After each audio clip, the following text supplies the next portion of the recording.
Alhamdulillahi Rabbil Alamin. Allahumma salli wa sallim wa barik ala Muhammad wa ala ali Muhammad. Allahumma anfa'na bima 'allamtana wa 'allimna ma yanfa'una wa zidna ilma wa barik lana fi ilmina warzuqna al-ikhlasa fil qawli wal 'amali kamila wa 'ilman nafi'an la yunsa wa tawfiqan daima وصحة ويقينا وعافية. اللهم افتح لنا كل خير. اللهم اكفنا بحلالك عن حرامك وأغننا بفضلك عمن سواك. آمين يا رب العالمين. Alhamdulillah kaum muslimin rahimani wa rahimakumullah. Kita lanjutkan kajian tafsir Quran sehari sehalaman, dan kita masih membahas surah Asy-Syu'ara, yaitu pada halaman 371 surat Asy-Syu'ara ayat 84 sampai 111 insyaallah taala. A'udzu billahi as-sami'il 'alim minasy syaithanir rajim min hamzihi wa nafthihi wa nafthihi waj'al li lisana sidqin fil akhirin waj'alni min warathati jannatin na'im واغفر لأبي إنه كان من الضالين ولا تخزني يوم يبعثون يوم لا ينفع مال ولا بنون إلا من أتى الله بقلب سليم وأزلفت الجنة للمتقين وبرزت الجحيم للغاوين وقيل لهم أين ما كنتم تعبدون من دون الله هل ينصرونكم أو ينتصرون فكبكبوا فيها هم والغاوون وجنود إبليس أجمعون قالوا وهم فيها يختصمون تالله إن كنا لفي ضلال مبين إذ نسويكم برب العالمين وما أضلنا إلا المجرمون فما لنا من شافعين ولا صديق حميم فلو أن لنا كرة فنكون من المؤمنين إن في ذلك لآية وما كان أكثرهم مؤمنين وإن ربك لهو العزيز الرحيم كذبت قوم نوح المرسلين إذ قال لهم أخوهم نوح ألا تتقون إني لكم رسول أمين فاتقوا الله وأطيعوني وما أسألكم عليه من أجر إن أجري إلا على رب العالمين فاتقوا الله وأطيعوني قالوا أنؤمن لك وأتباعك الأرذلون. Alhamdulillahi Rabbil Alamin. Allahumma arhamna bil Qur'ani amin. Pada ayat-ayat yang kita baca ini ada beberapa kata yang bisa dibaca dengan dua bacaan. Yang pertama pada ayat 86, waghfir li abiya, ini boleh di fathah ya-nya.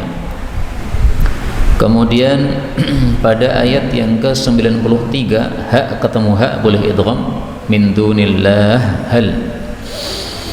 Kemudian pada ayat yang ke-104 lahwa, seperti biasa hak bisa disukun lahwa.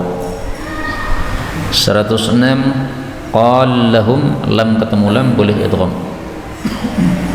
108 ati'un, ya-nya boleh dimunculkan ati'uni, dan ini berulang pada ayat 110. 109 ajriya, ya boleh disukun ajri. Kemudian ayat 111 nun ketemu lam boleh idgham numillaka wa atba'uka, biasanya wattaba'aka, ya boleh dibaca wa atba'uka. Dan ini semua adalah qiraah mutawatirah yang sumbernya dari Sayyidina Rasulullah sallallahu alaihi wasallam. Maka ini semuanya adalah bacaan yang benar. Adapun tafsir ringkasnya, Allah mengatakan pada surah Asy-Syu'ara ayat 84. Dan ini masih melanjutkan doanya Nabi siapa? Ibrahim alaihi salatu wassalam. Karena pada ayat sebelumnya Allah mengatakan watlu alaihim naba'a Ibrahim. Nah, ini kisahnya Nabi Ibrahim. Apa doanya Nabi Ibrahim? Waj'alli, dan jadikanlah untuk saya lisana sidqin, ucapan yang baik, fil akhirin, pada umat-umat akhir.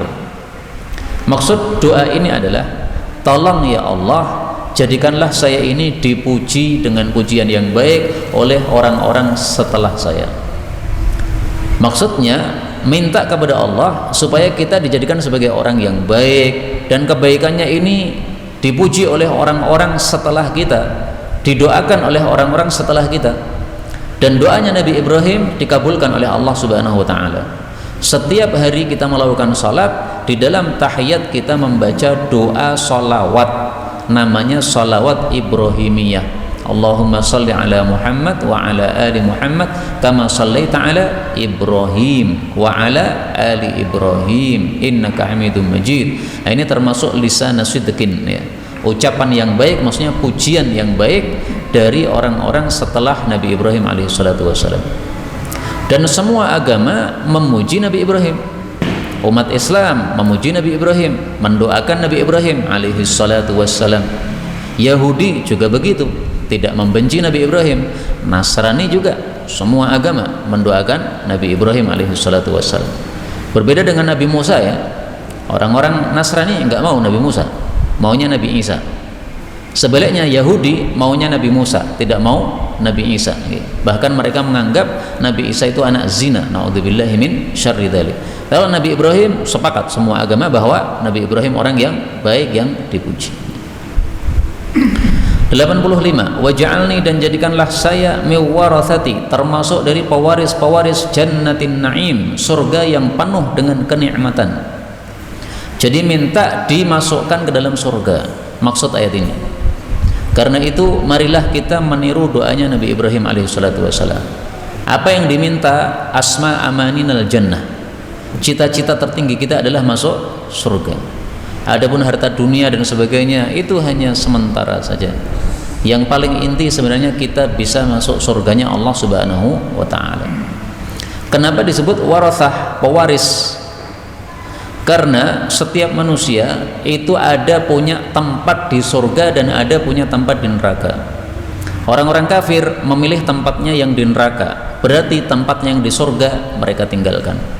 Maka tempat yang ditinggalkan itu diwariskan oleh Allah Subhanahu wa taala kepada orang-orang muslim. Maka masalah surga ini sering Allah sebut dengan kata-kata warisan, termasuk di sini tadi warathati jannatin na'im.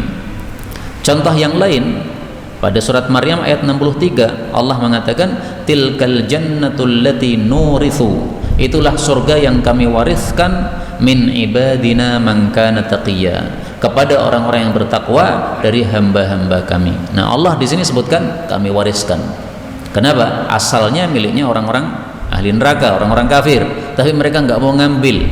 Nah, maka jatah mereka dikasihkan kepada kita kaum muslimin. Sebaliknya jatah kita yang ada di neraka karena tidak kita ambil, maka diberikan juga kepada orang-orang kafir, ditempati oleh orang-orang kafir. Maka itulah sebabnya disebut dengan istilah warathah atau pewaris. 86. Waghfir li abi, dan ampunkanlah bapak saya. Innahu, sesungguhnya bapak saya itu kana adalah dia minadhdallin, termasuk orang-orang yang sesat. Doanya Nabi Ibrahim ini sebelum adanya kejelasan bahwasanya bapaknya Nabi Ibrahim itu mati dalam keadaan kafir. Tapi setelah mati bapaknya dalam keadaan kafir, maka Nabi Ibrahim sudah tidak lagi memintakan ampun kepada bapaknya. Mari kita lihat ayat yang menunjukkan itu. Pada surat At-Taubah ayat 114 Allah mengatakan wa ma kana istighfaru Ibrahim li abih, tidaklah Nabi Ibrahim memintakan ampun untuk bapaknya illa am mau'idati wa'adaha iyyah, kecuali karena janji yang sudah dijanjikan oleh Ibrahim kepada bapaknya. Jadi bapaknya kan marah karena Nabi Ibrahim tidak mau nyembah berhala, diusir dari rumah. Maka Nabi Ibrahim mengatakan, baik, saya akan pergi dari rumah, tapi saya tidak akan membalas keburukanmu dengan keburukan. Bahkan saya akan memintakan untukmu wahai bapak. Ini perkataan Nabi Ibrahim sebelum meninggalkan rumah bapaknya karena diusir oleh bapaknya. Nah, sudah terlanjur berjanji, maka dia memintakan ampun kepada Allah. Tetapi falamma tabayyana lahu, tatkala sudah jelas bagi Ibrahim annahu aduwwul lillah, bahwasanya bapaknya adalah musuh Allah, tabarra'a minhu, maka Nabi Ibrahim berlepas diri dari bapaknya, sudah enggak mintakan ampun lagi. Apa maksudnya? Jelas bahwa dia musuh Allah, yaitu ketika seseorang mati dalam keadaan kafir. Kalau ada orang kafir, maka masih bisa diharapkan dia masuk Islam selama dia masih hidup. Tapi kalau dia sudah mati, sudah nggak mungkin diharapkan untuk mendapatkan hidayah lagi. Itulah makna tabayyana, sudah jelas bahwa dia itu musuhnya Allah, yaitu mati dalam keadaan kafir. Karena itu ini doa tidak bisa kita tiru, ya. Ada bapak kita kafir, kemudian kita mintakan ampun, alih-alih katanya niru Nabi Ibrahim. Oh, nggak bisa, ya. Karena ini dilakukan oleh Nabi Ibrahim sebelum adanya kejelasan bahwasanya bapaknya mati kafir. Dan saya pernah tanya kepada anak-anak saya, doa apa dalam Al-Quran yang nggak boleh ditiru? Nah, maka mereka semuanya nyerah. Baik, ini doanya. Waghfir li abi innahu kana minadh dhalin. Ampunkanlah bapakku karena bapakku sesat. Saya katakan kepada anak-anak saya, masa kalian mengatakan Abu Zaidan sesat? Nah, pada ketawa semua. Ini termasuk doa yang tidak boleh kita baca untuk bapak kita, padahal bapak kita muslim.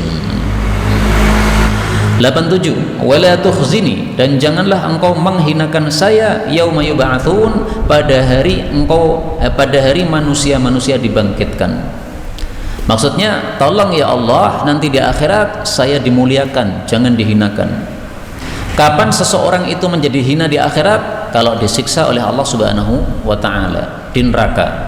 Maka doa ini pada ayat 87 kalau digabungkan dengan doa ayat 85, berarti Nabi Ibrahim minta dua hal: satu, masuk surga; dua, selamat dari neraka. Karena kita masuk neraka berarti kita sudah tukhzini, dihinakan oleh Allah Subhanahu wa taala. Ada satu hadis yang berkaitan dengan ayat ini, yaitu tentang kehinaan yang dilaporkan oleh Nabi Ibrahim kepada Allah Subhanahu wa taala besok di akhirat. Yalqa Ibrahim abahu Azar.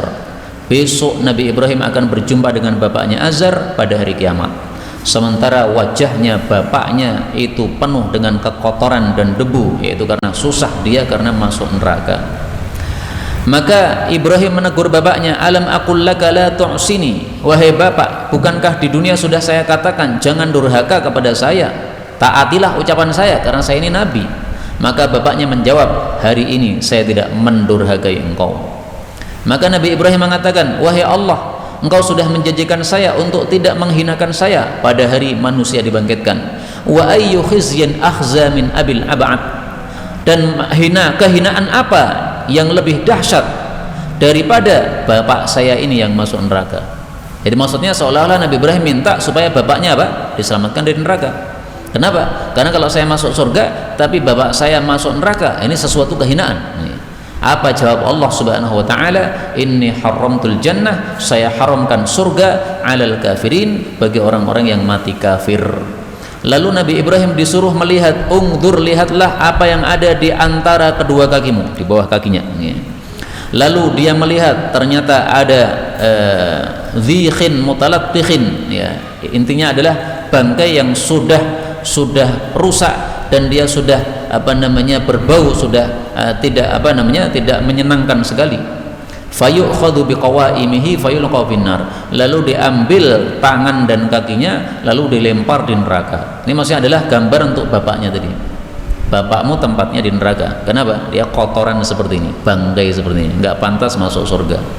Masa bangkai dimasukkan surga? Nah, surga tempatnya orang-orang yang bersih. Ini hadis riwayat Bukhari, derajatnya sahih. 88. Yauma la yanfa'u, pada hari tidaklah bermanfaat malun, harta, wala banun, tidak pula anak-anak, illa, kecuali man atallah, orang yang datang kepada Allah besok di akhirat biqalbin salim, dengan hati yang selamat. Jadi maksudnya di akhirat kelak harta dan anak-anak itu sudah tidak ada gunanya. Kalau di dunia harta masih berguna, Pak. Dengan harta panjenengan bisa beli rumah, dengan harta panjenengan bisa menyelesaikan hajat-hajat panjenengan dengan harta, panjenengan bisa safar dengan harta, panjenengan bisa haji dan sebagainya, bermanfaat.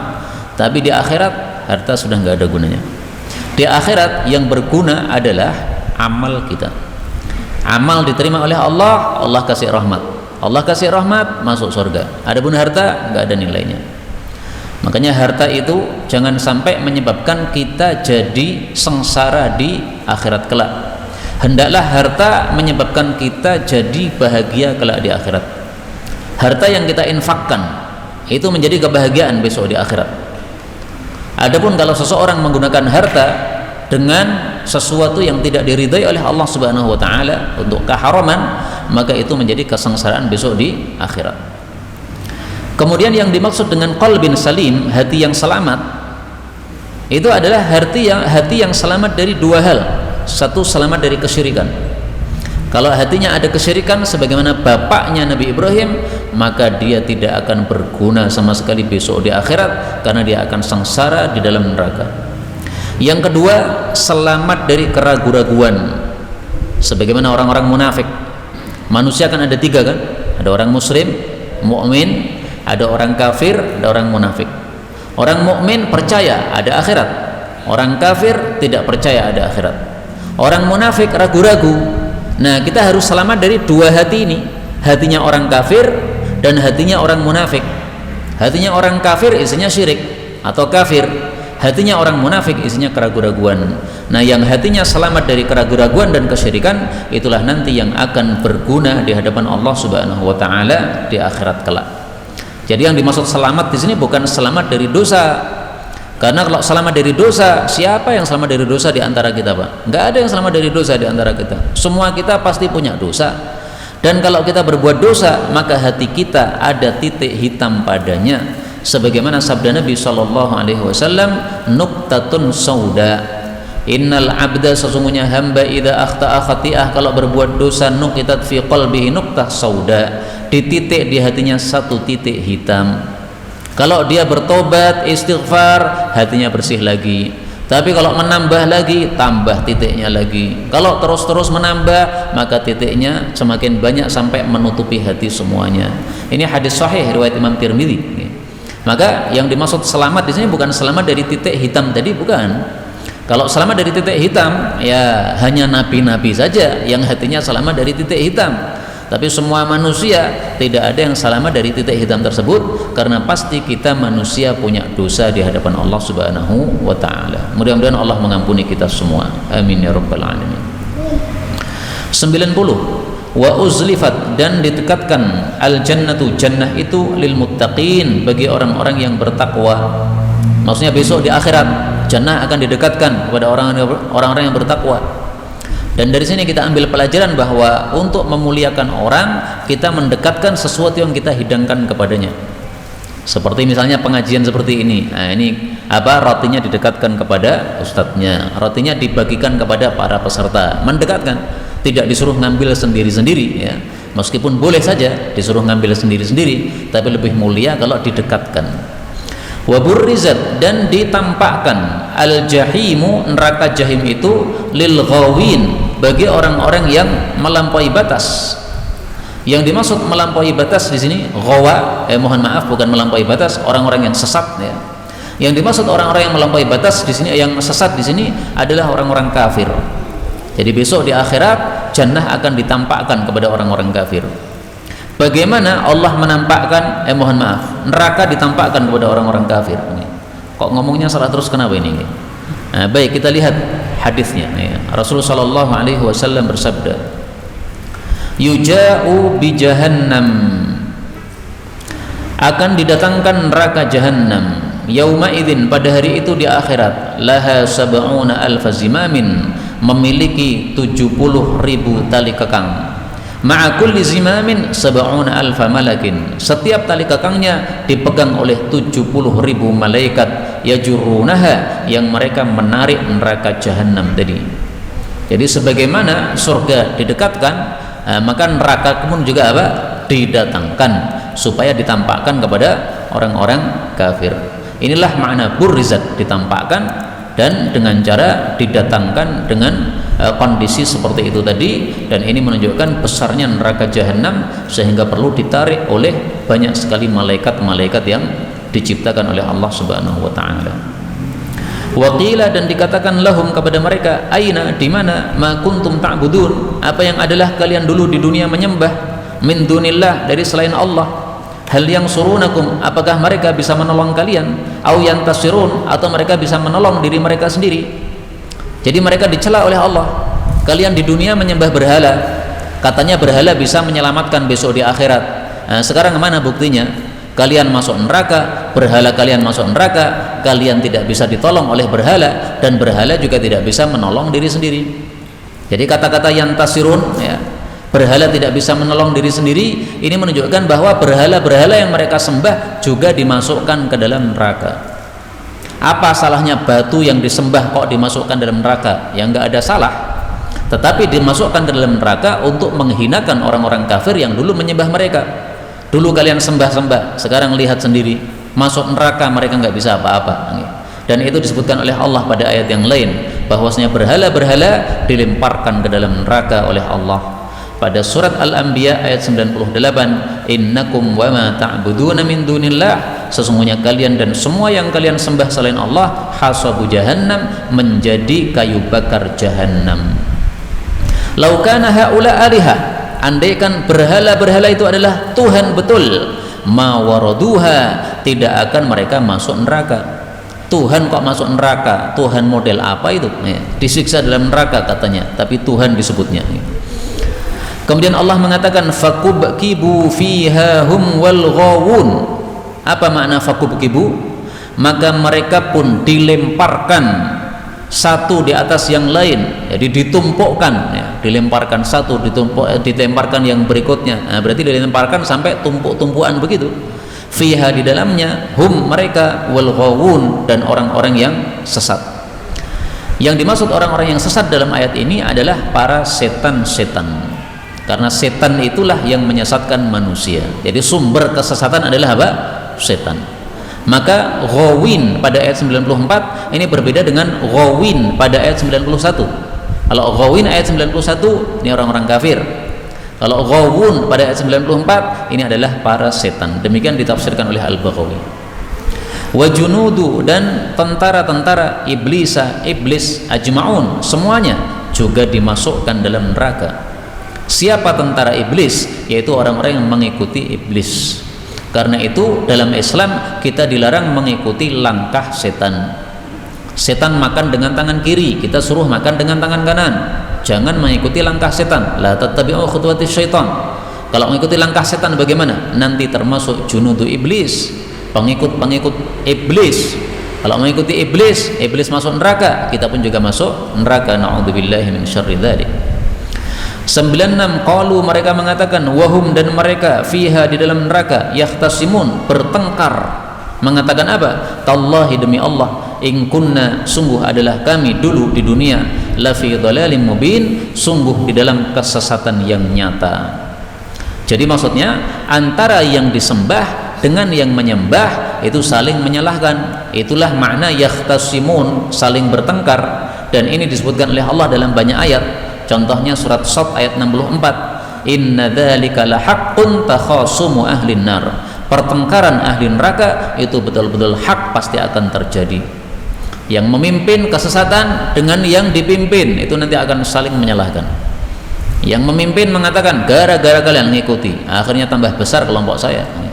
Nah, yang mengikuti mengatakan gara-gara kalian kita jadi sesat semuanya ke dalam neraka. Andaikan kalian tidak mengajak kesesatan, kami tidak akan masuk neraka. Saling menyalahkan.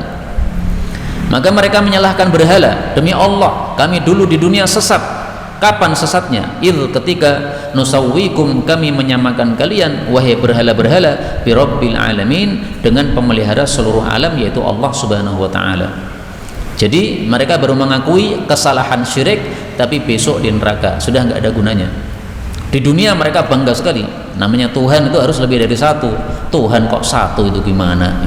Tuhan harus lebih dari satu. Mereka katakan ada 7 Tuhan, yang 6 ini ada di bumi, yang 1 ini yang ada di langit, yaitu Allah Subhanahu wa taala. Mereka sembah semuanya 7-7-nya, tapi nyembah Allahnya lebih jarang, nyembah arcanya lebih sering. Allah mengatakan wa ma adallana, dan tidaklah menyesatkan kami illal mujrimun, kecuali orang-orang yang berbuat dosa. Yang dimaksud al-mujrimun, orang-orang yang berbuat dosa, ini adalah setan. Jadi mereka menyalahkan setan, padahal salahnya mereka sendiri, karena setan itu hanya membisiki, Pak. Sementara yang mengikuti itu yang salah. Kalau kita dibisiki jelek, kita tidak ngikuti, kan tidak akan tersesat, kan? Tapi kalau dibisiki jelek kemudian kita ngikuti, ya salahnya salah kita sendiri. Tapi memang saling menyalahkan nanti. 100 fama lana, maka tidak ada bagi kami min syafi'in, orang-orang yang memberikan syafaat, wala sadiqin, tidak pula ada teman, hamimin, yang dekat, yaitu yang bisa bermanfaat atau memberi pertolongan kepada mereka. Jadi ucapan mereka di dunia semuanya akan mereka bantah dengan ucapan mereka sendiri. Di dunia dulu mereka mengatakan, ini berhala-berhala, kalau kami sembah maka lebih mendekatkan kepada Allah. Ini berhala-berhala, kalau kami sembah maka besok di akhirat akan memberikan syafaat. Nah, ternyata mereka membantah ucapan mereka. Mereka katakan fama lana min syafi'in, sekarang tidak ada yang memberikan syafaat kepada kita.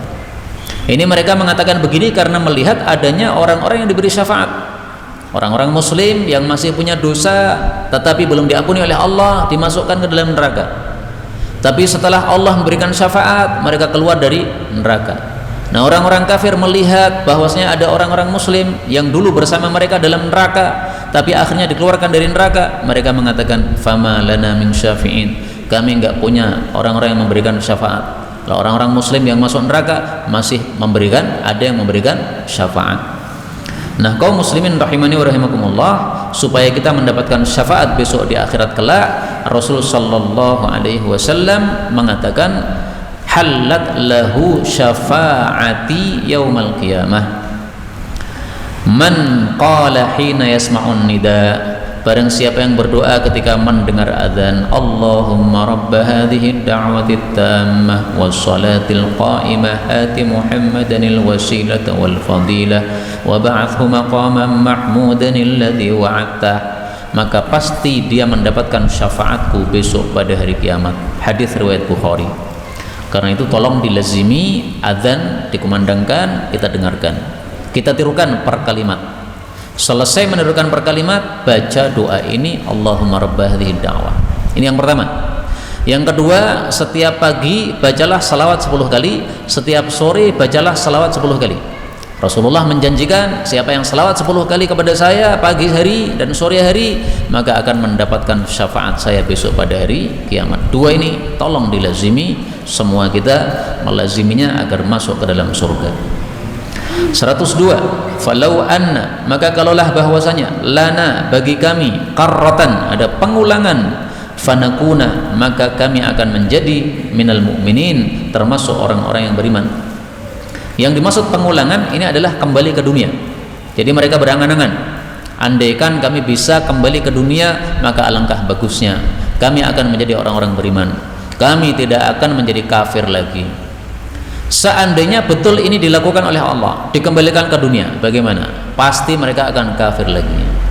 Karena itu angan-angan mereka ini hanya sekedar angan-angan saja, tapi tidak mungkin dilakukan oleh Allah Subhanahu wa taala. Allah sudah tidak punya rahmat lagi untuk orang-orang kafir besok kelak di akhirat.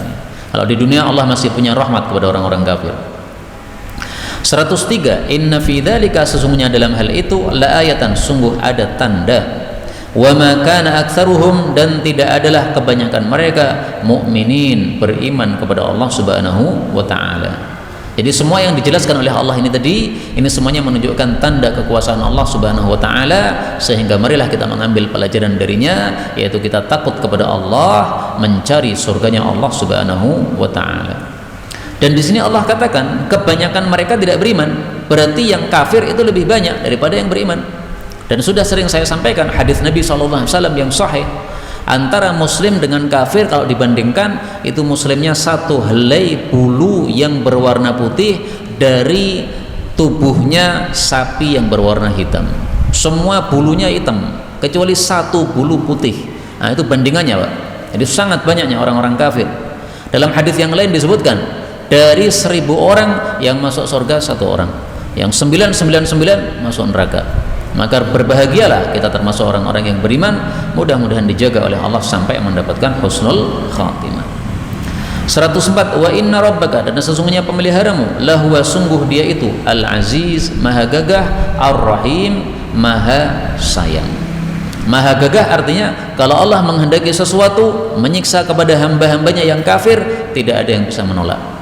Allah kirim tsunami, siapa yang bisa menolak? Sekarang ini katanya di Prancis ya sedang ada banjir besar. Nah, siapa yang bisa menolak? Nggak ada yang bisa menolak. Tapi Allah masih rahim, meskipun dia gagah begitu, kalau menghendaki sesuatu siksa terhadap hamba yang kurang ajar pasti terlaksana, tapi Allah memiliki rahmat. Jadi tidak mungkin Allah kasih siksa kepada orang-orang yang tidak berhak mendapatkan siksa. Sampai di sini sudah selesai kisah tentang Nabi Ibrahim alaihissalatu wassalam. Kemudian pada ayat 105 dan seterusnya Allah bicara tentang kisahnya Nabi Nuh alaihissalatu wassalam. Maka di sini kisahnya tidak urut, karena Nabi Nuh itu hidupnya sebelum Nabi Ibrahim alaihissalatu wassalam. Karena memang urutan di sini ya, ini bukan urutan secara sejarah, tetapi urutan untuk mengambil pelajaran. Setelah mengambil pelajaran tentang Nabi Ibrahim, mari kita ambil pelajaran yang lain dari kasusnya Nabi Nuh alaihissalatu wassalam. Kadzabat, telah mendustakan kaum Nuhin, kaumnya Nabi Nuh, al-mursalin, kepada para rasul. Disebutkan para rasul padahal yang diutus cuma satu rasul, yaitu Nabi Nuh, karena siapapun yang mendustakan satu rasul sama dengan sudah mendustakan semua rasul. Kenapa? Karena dakwahnya semua nabi sama. Nabi Adam dakwahnya sama dengan Nabi Muhammad SAW. 124.000 nabi semua dakwahnya sama, yaitu apa? Mengesahkan Allah Subhanahu wa ta'ala. Ketika qala, berkata, lahum, kepada mereka, akhuhum, saudara mereka, Nuhun, yaitu Nabi Nuh, ala tattaqun, tidakkah kalian bertakwa kepada Allah Subhanahu wa ta'ala? Yang dimaksud bertakwa di sini adalah meninggalkan kesyirikan. Jadi yang dimaksud takwa di sini adalah masuk Islam, mengesahkan Allah Subhanahu wa ta'ala. Adapun kita sekarang sudah masuk Islam, kalau kita disuruh takwa, itu artinya apa? Meninggalkan maksiat kepada Allah Subhanahu wa ta'ala. Nah, maksiat mereka terbesar adalah menyekutukan Allah, menyembah berhala-berhala. Berarti yang dimaksud takwa di sini adalah meninggalkan penyembahan berhala, yaitu mengesahkan Allah Subhanahu wa ta'ala. Nabi Nuh disebut akhuhum, saudara mereka. Ini menunjukkan Nabi Nuh itu masih senasab dengan mereka. Itulah sebabnya Allah Subhanahu wa ta'ala kalau mengirim nabi itu pasti orang-orang yang senasab dengan mereka. Sebabnya apa? Supaya orang-orang paham bahasa yang disampaikan oleh nabi tersebut. Seandainya Nabi Nuh yang bahasanya bukan bahasa Jawa dikirim ke Jawa, kira-kira gimana? Mau mendakwahkan susah, harus cari penerjemah dulu. Tapi nabi pasti dikirim dari kampung tersebut, maka dia ngomong apa semuanya paham, karena bahasanya bahasa kaumnya sendiri, sebagaimana disebutkan oleh Allah pada surat yang lain, bilisani qaumihi, surat Ibrahim ayat 4, wa ma arsalna min rasul, tidak pernah kami utus seorang rasul illa bilisani qaumih, kecuali dengan bahasa kaumnya, liyubayyin lahum, supaya dia menjelaskan untuk kaumnya.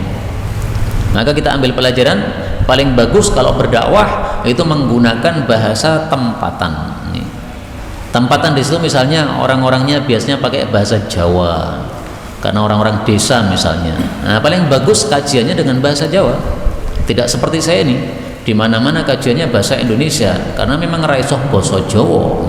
Isone basa tidak halus kayak begini, kan kurang pas kalau tidak halus begini. Nah, paling bagus kita bisa semua bahasa, sehingga kita dakwah bisa sesuai dengan orang yang kita ajak bicara. 107, ini sesungguhnya saya lakum, bagi kalian, rasulun, seorang utusan, aminun, yang terpercaya. Yang dimaksud rasulun, utusan, yaitu utusan Allah Subhanahu wa ta'ala. Jadi maksudnya Nabi Nuh, saya tidak ingin cari apa-apa, cari popularitas, tidak. Saya cuma diutus. Jadi saya menyampaikan sekedar karena diperintah. Kalau nggak diperintah, saya nggak menyampaikan apa-apa. Amin, terpercaya, maksudnya terpercaya terhadap wahyu yang diberikan oleh Allah Subhanahu wa ta'ala. Jadi Allah menjadikan saya rasul, itu berarti Allah mempercayai saya untuk menyampaikan wahyunya. Dan istilah amin ini juga disebutkan oleh Nabi SAW dalam hadis yang sahih. Beliau mengatakan, ala ta'manuni, kenapa kalian tidak percaya kepada saya? Wa ana aminu man fis sama, padahal saya dipercaya oleh zat yang ada di atas langit, yaitu Allah Subhanahu wa ta'ala. Hadis muttafaqun alaih. Fattaqullah, maka bertakwalah kepada Allah, wa ati'un, dan taatlah kepada saya. Jadi kewajiban manusia dua. Satu, taat sama Allah, itu disebut dengan istilah takwa. Yang kedua, taat kepada Nabi, ya, disebut dengan istilah taat. Sebenarnya sama, yaitu taat kepada Allah dan taat kepada Rasul sallallahu alaihi wasallam. Karena itu kaidahnya adalah mentaati Allah harus mentaati Rasul. Mentaati Rasul sama dengan mentaati Allah Subhanahu wa ta'ala. Sebagaimana sabda Nabi, man ata'ani, siapa yang taat kepada saya Nabi, faqad ata' Allah, berarti sudah taat kepada Allah.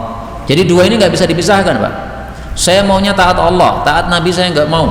Saya maunya taat Quran, taat hadis saya nggak mau. Oh, nggak bisa. Karena Quran hadis nggak bisa dipisahkan. Makanya di sini disebutkan fattaqullaha wa ati'un. Takwa kepada Allah, kalau sekarang ya Quran diamalkan, dan taatlah kepada saya, yaitu mempelajari atau mentaati hadis-hadis Nabi sallallahu alaihi wasallam. 109, wa ma as'alukum, dan tidaklah saya meminta kepada kalian alaihi, atas dakwah tersebut, min ajrin, upah. Kenapa? In ajri, tidaklah upahku, illa, kecuali, ala rabbil alamin, atas tanggungan pemelihara seluruh alam, yaitu Allah Subhanahu wa ta'ala. Jadi Nabi Nuh di sini menegaskan, saya berdakwah ini bukan untuk cari popularitas, tapi saya karena diperintah oleh Allah. Saya berdakwah ini bukan untuk cari duit dari kalian.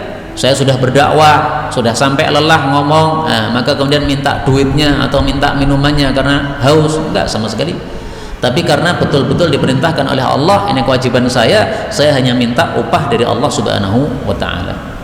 Karena itu para ulama mengatakan tidak sepantasnya orang yang berdakwah mengharapkan upah dari dakwah tersebut. Kalau dikasih gimana? Enggak apa-apa. Tapi kalau memasang tarif, tidak sepantasnya. Kamu mau ngundang saya, ya oke, saya datang, saya dakwai, pengen tema apa, nanti sekali datang 30 juta. Ada kan pasang tarif gitu, Pak? Karena katanya ada tawar menawar, 20 juta, wah kurang ngakeh. 20 juta itu habis untuk tiket saja, masih kurang itu. Konon ada yang begitu. Nah, itu tidak sepantasnya. Sepantasnya adalah wa ma as'alukum alaihi min ajr. Saya enggak minta upah. Saya tampilkan di sini apa yang ditulis oleh Imam Bukhari di dalam kitab sahihnya. Wa qala Sya'bi, berkata Imam Sya'bi, la yashtaritul muallim, hendaklah orang yang mengajarkan ilmu tidak minta syarat. Kalau bahasa sekarang adalah tidak pasang tarif. Illa ayyu'ta syai'an, kecuali kalau diberi sesuatu tanpa dia meminta, falyaqbalhu, maka hendaklah dia menerimanya. Nah, di sini berarti dua hukum yang disampaikan oleh Imam Sya'bi. Satu, kamu mengajarkan ilmu, mendakwahkan ilmu, jangan minta syarat, jangan pasang tarif. Ini yang pertama. Yang kedua, kalau kamu dikasih, maka hendaklah diterima. Kenapa? Karena hakikatnya yang memberi ini adalah Allah Subhanahu wa ta'ala. Allah yang menggiring pemberian itu kepada orang tersebut. Nah, maka hendaklah apa? Diterima. Wa qala al-Hakam, berkata Imam Hakam, lam asma' ahadan kariha ajral muallim, saya belum pernah mendengar seorang pun yang memakruhkan upah dari seorang pengajar. Artinya kalau dikasih itu enggak makruh. Tapi memang ini masalah khilafiyah di antara para ulama. Ada 4 madhab. 3 madhab mengatakan seseorang mengambil upah dari pengajaran ilmu itu halal. Mengajarkan Quran, baca Quran, setiap 1 juznya disuruh bayar misalnya 1 juta atau 100.000, macam-macam orang pasang tarif. Nah, itu masih boleh sebenarnya dari sisi hukum, ya. Tetapi dari sisi adab lebih bagusnya apa? Tidak memasang tarif. Adapun mazhab Hanafi, mereka mengatakan tidak boleh orang mengajarkan Quran mengambil upah. Tapi Rasulullah SAW membolehkan, karena Rasulullah pernah mengatakan ahaqqu ma akhadtum alaihi ajran kitabullah, yang paling berhak untuk kalian ambil upahnya adalah kitab Allah atau mengajarkan Al-Quran. 110, fattaqullah, maka bertakwalah kepada Allah, wa ati'un, dan taatlah kepada saya. Qalu, mereka mengatakan, anuminu laka, apakah kami akan percaya kepada engkau wahai Nabi Nuh, wa atba'uka, sementara pengikut-pengikutmu adalah al-ardalun, orang-orang yang rendah, orang-orang yang remeh, rakyat jelata. Atau wattaba'aka, dan telah mengikuti engkau al-ardalun, orang-orang yang rendah, orang-orang yang remeh. Di sini kita ambil dua pelajaran. Pelajaran pertama, rata-rata pengikut para nabi itu adalah al-ardalun, orang-orang yang miskin, orang-orang yang rendah di mata masyarakat, tidak punya pangkat, tidak punya kekayaan. Justru orang-orang seperti itu yang dapat hidayah, Pak. Mereka lebih gampang manut kepada nabi yang diutus daripada orang-orang kaya. Kenapa? Orang kaya sudah sering berkuasa, kemudian tiba-tiba disuruh beriman kepada seorang nabi, otomatis dia derajatnya jadi turun. Asalnya berkuasa jadi rakyat, asalnya memimpin jadi dipimpin, nggak mau. Maka pelajaran pertama untuk kita, alhamdulillah kita jadi rakyat jelata, alhamdulillah. Malah ada kesempatan banyak untuk mudah beriman kepada para rasul yang diutus oleh Allah Subhanahu wa taala. Pelajaran yang kedua, bahwasanya orang-orang yang kaya di antara umat Nabi Nuh meremehkan dan merendahkan pengikut-pengikut Nabi Nuh alaihi salatu wassalam yang hanya rakyat jelata. Karena itu orang-orang yang kaya-kaya itu malah khawatir dengan sebab kekayaannya, malah dia tidak menerima hidayah yang dikirim oleh Allah. Dia merendahkan orang-orang miskin. Merendahkan orang-orang miskin itu namanya sombong. Sombong menyebabkan hidayah jadi menjauh darinya. Kalau kita punya kesombongan dalam hati, maka hidayah menjauh dari kita. Supaya hidayah mendekat kepada kita gimana? Hilangkan kesombongan dalam hati. Allah sebutkan dalam Al-Quran, sa'asrifu an ayati alladhina yatakabbaruna fil ardi bighairil haq. Surat A'raf ayat 146. Saya akan memalingkan dari ayat-ayatku orang-orang yang sombong di dalam bumi tanpa kebenaran. Karena itu marilah kita menghilangkan sifat sombong dalam hati. Dan sombong itu adalah batarul haqqi, menolak kebenaran, wa ghamtun nasi, dan meremehkan manusia. Melihat siapapun di depan kita, jangan kita merasa lebih utama daripada dia. Kalau dia lebih tua, kita katakan ibadahnya sudah lebih lama. Kalau dia lebih muda, kita katakan dosanya masih lebih sedikit. Kalau dia anak kecil, maka kita katakan ini belum punya dosa sama sekali. Maka kalau melihat orang seperti itu, insya Allah tidak akan muncul kesombongan dalam hati kita. Kenapa? Orang tua lebih bagus daripada kita karena ibadahnya lebih banyak. Yang muda lebih bagus daripada kita karena dosanya lebih sedikit. Apalagi yang anak-anak belum punya dosa sama sekali. Maka kita ini adalah orang-orang yang banyak dosanya, dan kita wajib untuk beristighfar kepada Allah Subhanahu wa ta'ala. Inilah yang dapat disampaikan, betul dari Allah. Kalaupun ada salahnya, fa astaghfirullahal azim li wa lakum, walhamdulillahi rabbil alamin.